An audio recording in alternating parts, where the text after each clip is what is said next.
Well, welcome to the Homeowner Connector, bringing you the best. I am so excited about my guest today. Immanuel Jarvis is a man of many talents and is going to share with us about his home family farm, Jireh Family Farm. Hey, Immanuel. How's it going? Good. We're going to have the privilege of hearing maybe some dogs barking and some birds chirping, Yes, and hopefully not too much traffic because it's pretty quiet where you are. it So, is, but there are animals on the farm, so well, really, how yeah, unusual that yeah, is. crazy, isn't it? Yeah. Let me start the timer. I just started the timer because we want to be, on time here. Right. The first question that I ask my guest that I want to find out is, what is a myth that you'd like to bust? Hmm. A myth I think that a lot of people don't understand is that you don't need a lot of land to actually grow your own food. Statistics show that if you have even a 16 square foot garden, 16 square foot is literally 4 by 4. That's like a dining room table. That you can create enough food for one person, fresh food. Now, again, if you want that to be preserved so you have food year round, you need to increase that by an 8 by 8. But think about it, there's very few people that don't have an 8 foot by 8 foot space that they can grow food. So that is one of the myths in terms of agriculture and growing food, that most people feel like they don't have enough yard or backyard to do it. What do people usually do with their yards? Well, there's this thing called fescue. Mm-hmm. And so people, for whatever reason in our culture, we have been conditioned to believe that you're supposed to go to Scott's or Pedigree or whatever the other company is, and you buy your $70 grass seed, and you buy your aerator, and you put your fertilizer down, and you want about this 3.5, now about a 4-inch blade of grass, perfectly green, nothing on it, no weeds, and you're supposed to cut it in these beautiful lines so you can actually see the wheels of your tire as you Mm. cut it, and everyone drives by and says, "Oh, what a wonderful yard." But I want everybody just to imagine that if instead of that in the United States of America, that if everyone had a garden in the front yard instead of that fescue, how much food, how much fresh, wholesome food Mm. would we have in our nation, and how many kids would go to bed hungry if there were gardens in each front yard? How many people Wow. would go to bed hungry? How many people would have to eat fast food because they don't have any fresh food? There will be no such thing as a food desert. So we have the ability within our midst to solve our own problem. The question Ah, is do we really want to? right. That's a very good myth to bust. Go out Yeah, there, everybody. Call up Immanuel and find out how to get your little 4 by 4, 8 by 8 plot absolutely. going. Even if it's just tomatoes, even if it's That's cucumbers, right. whatever your favorite vegetable is, believe it or not, in North Carolina, most likely you can grow it depending on the season. Wow. Okay. The next question that I like to ask is, Mhm. give us two either fun facts or trivia, or two terms Okay. that are job jargon that people might not be familiar with. Okay. The first one, they're actually aligned. The first one is that, did you know that a pig can grow up to 3 pounds every single day? That's my fun fact. So literally, when we eat pork in the grocery store, we're not eating a pig generally more than 5.5 months old.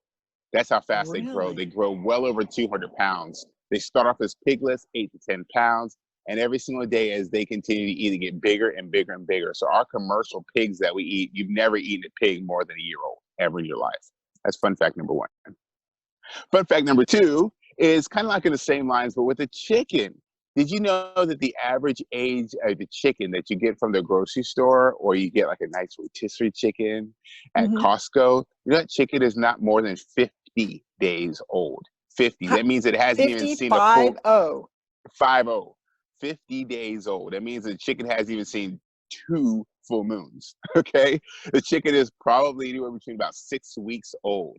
And the chicken that we eat in the United States, predominantly about 95% is called a Cornish cross. Cornish cross is an eater that is a chicken that eats just constantly. They have a large breast, and so when you're able to take that chicken and eat that chicken, you're able to get a lot of meat. And so a Cornish cross is generally what all Americans eat. Mm-hmm. And if you ever go to a store, you go to a restaurant, and you Mm-hmm. want to get a Cornish hen, did you know that that's actually the same species, the same chicken as we eat all day long? The difference is instead of it being 50 days old, generally it's about 14 days old. That's the only difference. Now that is interesting. Who Yeah. knew? So you just really put a lot of power behind the expression that he eats like a pig. Oh And yeah, I didn't realize that either until I saw them. Like, you're such a pig. If someone ever calls you that, just know that that is definitely an insult. I have some pigs right over here, and the way they eat is pretty obnoxious. wow. So I wonder how many pigs right now while we're locked up with our refrigerators there are out there. So how many pigs do you have? We have 5 sows and 1 boar. Our goal was to really create a permaculture pork Mhm. outlet. Permaculture just means that the animals live off the land. So in commercial pig houses, the pigs never go outside. They're on concrete slabs. They eat the grain. They sit there. They eat. They sit there to eat. They sit there and eat, get bigger and bigger and bigger. What we have is we have permaculture. So we have 2 acres designated just for them. They run, Mhm. they play, they roll around, they lay wherever they want to, and they eat really naturally. Bugs, the grubs, the leaves, the grass, all those things they eat. And we noticed that there's a difference in the pork because in these commercial places, a lot of times they are not able to eat off the ground. Now you think, why would you want a pig or anyone eating off the ground? But those trace elements in the ground are so beneficial. We don't Ooh. realize it, but the ground actually heals our body. We think of dirt as being dirty, but I want Mhm. people to think differently about that. The dirt is not dirty. The dirt is what gives us life. And if we're able to apply that into our bodies properly, we'll notice a lot of health benefits, and our animals benefit from it too. That is very important. And I've always heard, well, a little dirt did never hurt you. When my kids would be making mud pies and then taste it, I never freaked out. So Mhm. that was a good thing. Yeah, it Those was. are It is a good very thing. important, very Yeah. important. So what are 3 tips of your trade that you can share Okay. with us? I think the first thing is just do it. Don't think about it, just do it. I mean, if my wife and I said, we want to maybe start a farm.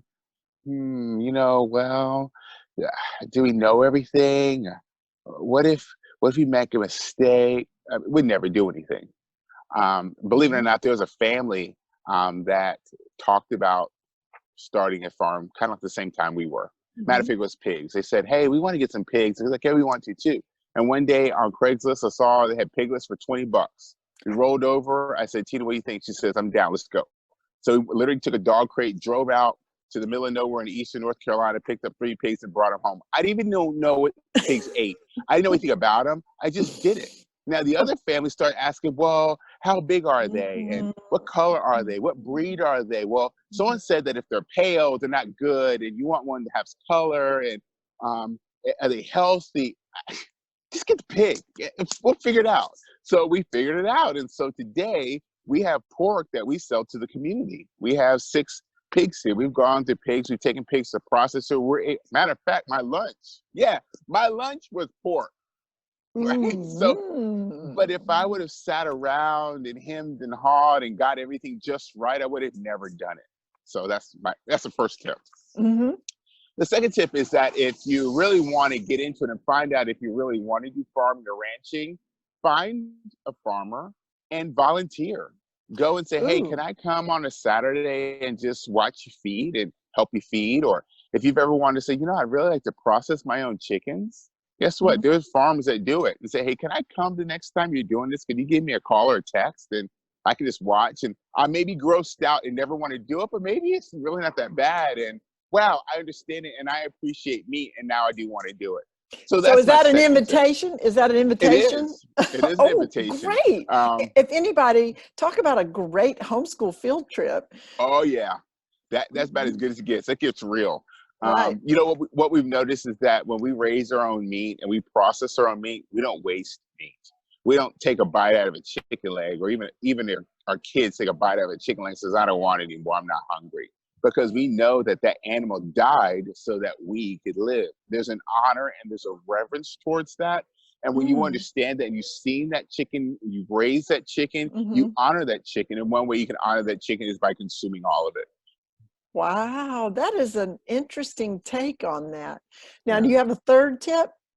I guess my third tip is, when I was growing up, I can't speak for everybody, but when I was growing up, we had this thing called Encyclopedia Britannica, or the World Encyclopedia. And that's where we would go to get all of our information on history and how to do things. Well, guess what? We have a new type of encyclopedia. It's called YouTube. So guess what? If you want to learn how to process a chicken, check out the videos, you do it, and you do it.